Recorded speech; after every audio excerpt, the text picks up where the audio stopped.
Hello everyone, आप सब कैसे हो। मैं उम्मीद करती हूँ कि आप सब अच्छे ही होंगे। तो आज मैं भी बना रही हूँ मिनी ब्लॉग। मुझे बहुत टाइम से मैं सपना स्नैपी सपना देख रही हूँ। तो उसमें जो सपना का जो भी प्रॉब्लम है, जो कुछ भी उसके साथ होता है, तो मुझे थोड़ा कभी बुरा लगता, कभी मुझे लगता सपना बहुत ही नाइव है। लेकिन आज मुझे ऐसा लग रहा है कि वो अपना जो डिसीजन ली है कि ससुराल से आके हट के अपने लिए घर का जो भी अपना घर सेटअप अलग कर ली है। मुझे इस बात का खुशी है कि देखो, इसमें ना तो सपना गलत है, ना ही उसके सास ससुर गलत है अकॉर्डिंग टू मी। क्योंकि जब भी लड़के आपके जब है नहीं और आपने एक नहीं दो दो शादियाँ उसी घर में कर ली और आपको पहले से पता था कि सास ससुर ऐसे हैं, तो कहीं ना कहीं आप भी तो गलत हो ना कि आप अगेन दूसरी शादी कर लिए इसलिए कि आपके पहले बच्चे को उसका फादर मिल जाए, सेम मतलब दादा दादी और चाचा उसका फादर बन जाए। और भगवान ने आपके साथ बहुत बड़ा नाइंसाफ़ी करी है कि आपके दूसरे हस्बैंड का भी 1 साल के अंडर डेथ हो गया।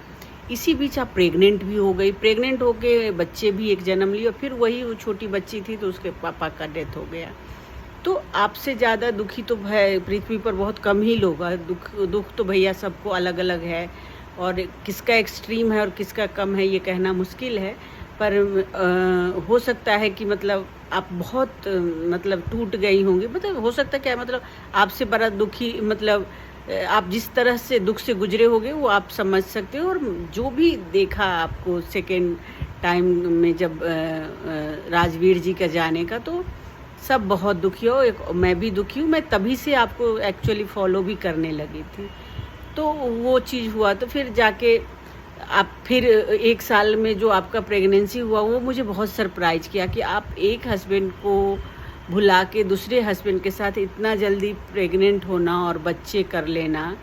तो आप कहीं ना कहीं इनमेच्योर थे कि आप इतने जल्दी सब इजीली कैसे हो सकता है। बहुत आसान बात नहीं है कि एक को आप भुला के और सेम घर में दूसरे के साथ इतनी जल्दी कंसीव कर जाना। खैर वो भी जो भी हुआ तो आपके साथ भगवान ने बुरा ही किया कि आपके हस्बैंड चले गए।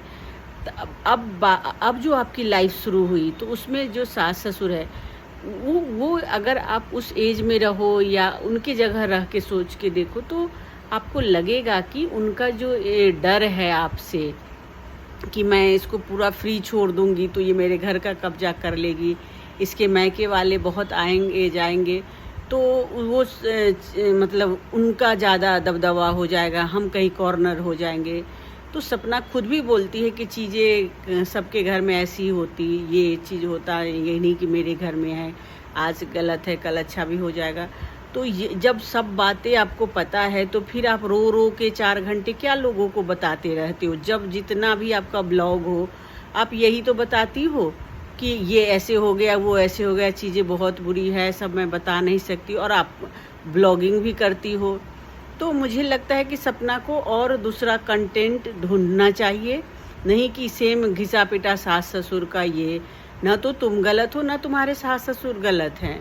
तुम अपने लिए जियो, अपने आप के लिए अपना स्टैंड जो ली हो, अपना घर अलग की हो, ये बहुत अच्छा की हो। अपने मैके में भी मत रहो, क्योंकि जब वहाँ भी रहोगी तो वो फ्रीडम तुमको कोई नहीं देगा। हमारे जो इंडियन समाज है उसमें कहाँ लड़के को इतनी आज़ादी दी जाती है। और तुम, मुझे लगता है कि तुम जिस तरह से 26 ईयर्स शायद तुम्हारा एज है, तुम जिस तरह से बताती हो कि इतने स्ट्रगल तुम्हारे हुए और जहाँ से 2 मैरिज का है वो जो लोग देखा है, तो वो तो तुम तो बहुत एक्सपीरियंस हो चुके हो और तुम्हें कोई दबाएगा ये तुम्हें बर्दाश्त भी नहीं होगा।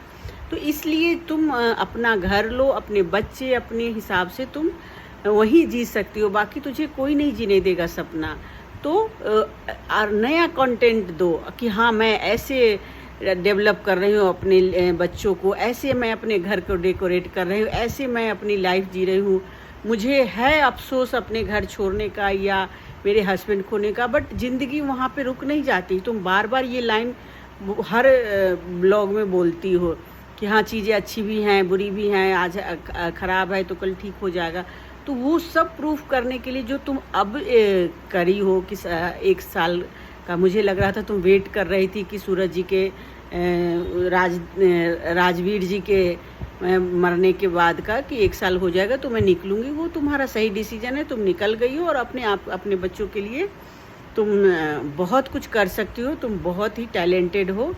और जो ब्लॉगिंग से पैसा आ जाता है उसका मुकाबला तो कोई जॉब दे नहीं सकता। तो तुम ये भी रास्ता तुम्हारा सही है कि हमने अच्छे से ब्लॉगिंग करना है, कंटेंट देना है और बनाओ। जैसे लखन ने तुमको सपोर्ट कर रहा है, ये सब इस तरह का लोग करे तो तुम अच्छा करोगी। और भगवान करे तुम्हारे लाइफ में बहुत बहुत खुशियाँ आए, कोई ऐसा हैंडसम मुंडा आए जो तुम्हें बहुत प्यार करे और तुम्हारे साथ रहे। और साथ रहने के लिए ज़रूरी नहीं कि सिर्फ हम साथ रह रहे हैं, कि तुम्हारे हिसाब से तुम्हें पसंद करे और तुम जैसे तुम हो वैसे तुमको एक्सेप्ट करें। तो ये मेरा आज का ब्लॉगिंग समाप्त हुआ। मैं तो सोच रही थी 1 मिनट का बनाऊंगी, लेकिन ये थोड़ा बड़ा ही बन गया। तो फिर मैं अगले ब्लॉग में मिलती हूँ आप सबसे।